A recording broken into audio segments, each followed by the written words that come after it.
Ma'am ಈಗ 40 ವರ್ಷ ಆಗ್ತಿದ್ದ ಹಾಗೆ ಈ ನೀ ಪೇನ್ ಎಲ್ಲ ಜಾಸ್ತಿ ಕಾಣಿಸ್ಕೊಳ್ಳುತ್ತಲ್ವಾ? ಫಿಸಿಯೋಥೆರಪಿಯಿಂದ ಇದಕ್ಕೆ ಸೊಲ್ಯೂಷನ್ ಇದೆಯಾ? ಎರ್ಲಿ ಟು ಮೋಡರೇಟ್ ಸ್ಟೇಜ್ ಅಲ್ಲಿ ಇರುವಾಗ ನಾವು ಫಿಸಿಯೋಥೆರಪಿ ಸ್ಟಾರ್ಟ್ ಮಾಡ್ಬೋದು.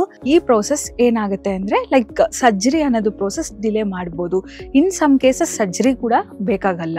ನೀ ಕ್ಯಾಪ್ ಯೂಸ್ ಮಾಡಿದ್ರೆ ನನ್ ಪೇನ್ ಕಮ್ಮಿ ಆಗತ್ತಾ ಅಂತ ಏನು ಇಲ್ಲ. ನೀ ಕ್ಯಾಪ್ ಯೂಸ್ ಮಾಡಿದ್ರೆ ಜಸ್ಟ್ ಅದು ಪೇಷಂಟ್ಗೆ ಒಂದು ಕಾನ್ಫಿಡೆನ್ಸ್ ಇನ್ಕ್ರೀಸ್ ಆಗುತ್ತೆ ಅಷ್ಟೇ. ನೆಕ್ ಪೇನ್ ಜಾಸ್ತಿ ಯಾವ್ದು ರೀತಿಗೆ ಇನ್ಕ್ರೀಸ್ ಆಗ್ತಿದೆ ಅಂದ್ರೆ ಸ್ಮೋಕಿಂಗ್ ಜಾಸ್ತಿ ಆಗ್ತಿದೆ. ಆಲ್ಝೈಮರ್ಸ್ ಡಿಮೆನ್ಷಿಯಾ ಅಂದ್ರೆ ಏನು? Loss of neurons. ಏಜ್ ಹೋಗ್ತಾ ಮೆಮರಿ ಲಾಸ್ ಆಗುತ್ತೆ ಅವರಿಗೆ.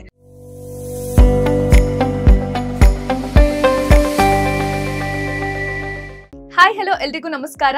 ನಾನು ಅಪೇಕ್ಷಾ ಜೈನ್. ಇತ್ತೀಚಿನ ನಮ್ಮ ಲೈಫ್ ಸ್ಟೈಲ್ ನಿಂದಾಗಿ ಹಲವಾರು ರೀತಿಯ ಸಮಸ್ಯೆಗಳು ಕಾಣಿಸಿಕೊಳ್ಳುತ್ತವೆ. ಕತ್ತು ನೋವು, ಬ್ಯಾಕ್ ಪೇನು, ಮಂಡಿ ನೋವು, ಈ ರೀತಿಯ ಸಮಸ್ಯೆಗಳು ತುಂಬಾನೇ ಕಾಡ್ತಾ ಇದೆ. ಇದಕ್ಕೆ ಫಿಸಿಯೋಥೆರಪಿ ಒಂದು ಪರಿಣಾಮಕಾರಿಯಾದ ಚಿಕಿತ್ಸೆಯಾಗಿದೆ. ಹಾಗೆ ಫ್ರಾಕ್ಚರ್ಸ್ ಆದಾಗ, ನಮ್ಮ ಮೊಬಿಲಿಟಿ ನಾವು ಕಳ್ಕೊಂಡಾಗ ಅದನ್ನ ಮತ್ತೆ ವಾಪಸ್ ತರೋದಿಕ್ಕೆ ಈ ಫಿಸಿಯೋಥೆರಪಿ ತುಂಬಾನೇ ನೆರವಾಗುತ್ತೆ. ಜೊತೆಗೆ ವಯಸ್ಸಾದ ನಂತರ ಕಾಣುವಂತಹ ಹಲವಾರು ಆರೋಗ್ಯ ಸಮಸ್ಯೆಗಳನ್ನ ಕೂಡ ಕ್ಯೂರ್ ಮಾಡೋದಿಕ್ಕೆ ಫಿಸಿಯೋಥೆರಪಿ ಹೆಲ್ಪ್ ಆಗುತ್ತೆ. ಇವೆಲ್ಲದರ ಬಗ್ಗೆ ಡೀಟೇಲ್ ಆಗಿ ಡಿಸ್ಕಸ್ ಮಾಡೋದಿಕ್ಕೆ ಇವತ್ತಿನ ನಮ್ಮ ಕಾರ್ಯಕ್ರಮದಲ್ಲಿದ್ದಾರೆ ಆಂಟಲ್ ಹೆಲ್ತ್ ಕೇರ್ ನಲ್ಲಿ ಚೀಫ್ ಫಿಸಿಯೋಥೆರಪಿಸ್ಟ್ ಆಗಿರುವಂತಹ ಡಾಕ್ಟರ್ ಅಲ್ಲು ಪ್ರಿಯಾಂಕಾ ಅವರು. ಮ್ಯಾಮ್, ಕಾರ್ಯಕ್ರಮಕ್ಕೆ ಸ್ವಾಗತ. ಎಲ್ರಿಗೂ ನಮಸ್ಕಾರ. ಮ್ಯಾಮ್, ಈಗ 40 ವರ್ಷ ಆಗ್ತಿದ್ದ ಹಾಗೆ ಈ ನೀ ಪೇನ್ ಎಲ್ಲ ಜಾಸ್ತಿ ಕಾಣಿಸ್ಕೊಳ್ಳುತ್ತಲ್ವಾ? ಫಿಸಿಯೋಥೆರಪಿಯಿಂದ ಇದಕ್ಕೆ ಸೊಲ್ಯೂಷನ್ ಇದೆಯಾ?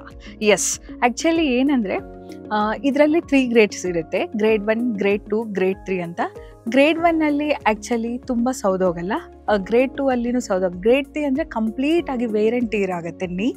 ಇದು ಯಾಕೆ ಬರುತ್ತೆ ಅಂದ್ರೆ usually one of the risk factor age, ವಯಸ್ಸು ಅಂಡ್ ಮೆನೋಪಾಸ್ ಆಗಿರೋರಿಗೆ. ಲೈಕ್ ಯೂಸ್ವಲಿ ಲೇಡೀಸ್ಗೆ ಮೆನೋಪಾಸ್ ಆಗುತ್ತೆ, ಅದರಿಂದ ಸೈಡ್ ಎಫೆಕ್ಟ್ಸ್ ಮಂಡಿ ಮೇಲೆ ಇದಾಗಿ ಜಸ್ಟ್ ಸೌದೋಗುತ್ತೆ. 40 ಇಯರ್ಸ್ 50 ಇಯರ್ಸ್ ಆದಮೇಲೆ ಇಟ್ ಸ್ಟಾರ್ಟ್ಸ್. ನೀ ಏನಾಗುತ್ತೆ ಸೌದೋಗೋದು ಸ್ಟಾರ್ಟ್ ಆಗುತ್ತೆ ನೀಗೆ.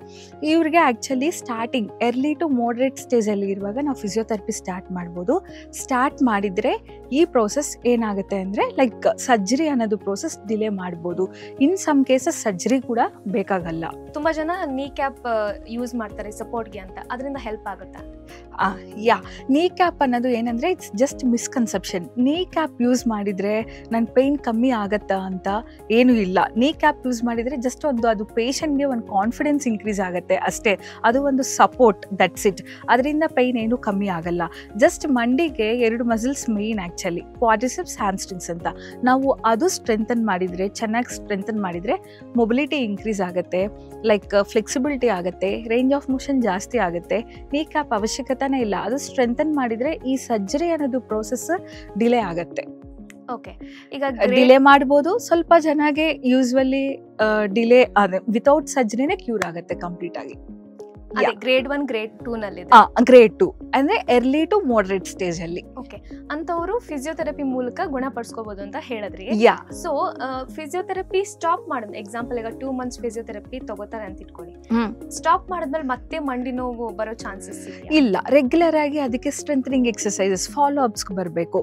ಒಂದು 30 ಡೇಸ್ ನಾವು 20 to 25 ಡೇಸ್ ಹೇಳ್ತೀವಿ ಸ್ಟ್ರೆಂಥನಿಂಗ್ ಎಕ್ಸರ್ಸೈಸ್. ಆ 20 to 25 ಡೇಸ್ ಆಫ್ ಟ್ರೀಟ್ಮೆಂಟ್ ಆದ್ಮೇಲೆ ರೆಗ್ಯುಲರ್ ಆಗಿ ಮನೆಯಲ್ಲಿ ವಾಟ್ ಎವರ್ ಎಕ್ಸರ್ಸೈಸ್ ನಿಮ್ಮ ಫಿಸಿಯೋಥೆರಪಿಸ್ಟ್ ನಿಮ್ಗೆ ಹೇಳಿದ್ರು ಅದನ್ನ ಕಂಟಿನ್ಯೂಸ್ ಆಗಿ ರೆಗ್ಯುಲರ್ ಆಗಿ ಪ್ರಾಕ್ಟೀಸ್ ಮಾಡಬೇಕು. ಅದರಿಂದ ಸ್ಟ್ರೆಂಥನ್ ಆಗಿ ಮತ್ತೆ ರಿಪೀಟ್ ಆಗೋದಿಲ್ಲ.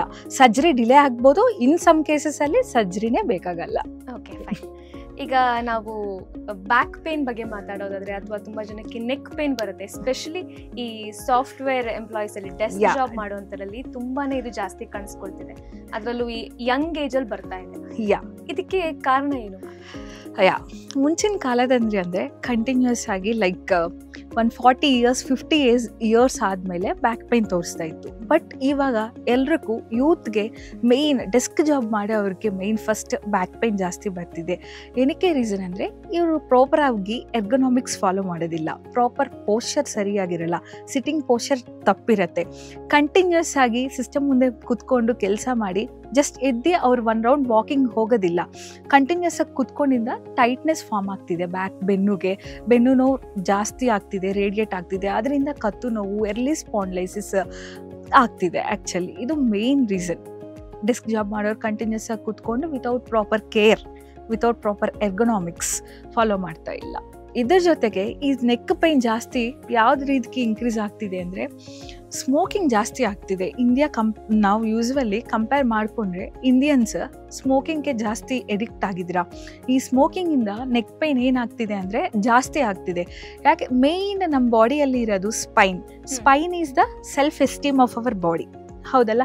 ಈ ಸ್ಪೈನ್ ಏನಂದರೆ ಎಲ್ಲರೂ ಏನು ತಿಳ್ಕೊಂತೀರಾ ಅಂದರೆ ಲೈಕ್ ಸ್ಮೋಕಿಂಗ್ ಯೂಸ್ವಲಿ ಲಂಗ್ಸ್ ಒಂದೇ ಎಫೆಕ್ಟ್ ಆಗತ್ತೆ ಅಂತ ಇಟ್ಕೊಂಡಿದ್ದಾರೆ.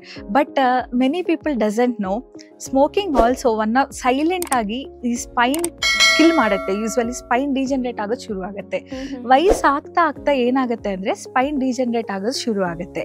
ಬಟ್ ಈ ಸ್ಮೋಕಿಂಗ್ ಕೇಸಸ್ಸಲ್ಲಿ ಎರ್ಲಿಯಾಗಿ ಸ್ಪೈನ್ ಡಿಜನರೇಷನ್ ಆಗುತ್ತೆ. ಬಿಕಾಸ್ ಏನಕ್ಕೆ ಅಂದರೆ ಬ್ಲಡ್ ಸಪ್ಲೈ ಸ್ಮೋಕ್ ಮಾಡ್ತಿರಲ್ಲ ಅದರಲ್ಲಿ ಹೆವಿ ಕೆಮಿಕಲ್ಸ್ ಇರುತ್ತೆ. ಅದರಿಂದ ಬ್ಲಡ್ ಸಪ್ಲೈ ಸರಿಯಾಗಿ ಸ್ಪೈನಲ್ ಡಿಸ್ಕ್ಗೆ ಹೋಗೋದಿಲ್ಲ. ಬ್ಲಡ್ ಕ್ಯಾಪಿಲರೀಸ್ ಅಲ್ಲಿ ಬ್ಲಾಕ್ ಆಗಿಬಿಟ್ಟು ಸರಿಯಾಗಿ ಸಪ್ಲೈ ಇರಲ್ಲ ಅಂದರೆ ಏನಾಗುತ್ತೆ, ಸ್ಪೈನ್ಗೆ ಸಪ್ಲೈ ಇರೋದಿಲ್ಲ. ಅದರಿಂದ ಸ್ಪೈನ್ ಎರ್ಲಿಯಾಗಿ ಡಿಜನರೇಷನ್ ಆಗುತ್ತೆ. ಸೊ ಡೆಸ್ಕ್ ಜಾಬ್ ಮಾಡೋರೆ just they should be careful ಆಗಿ ಇರಬೇಕು. ಎಲ್ಲರೂ ಇರಬೇಕು, ಬಟ್ ಅವ್ರು ಇನ್ನೂ ಕೇರ್ಫುಲ್ ಆಗಿ ಇರಬೇಕು.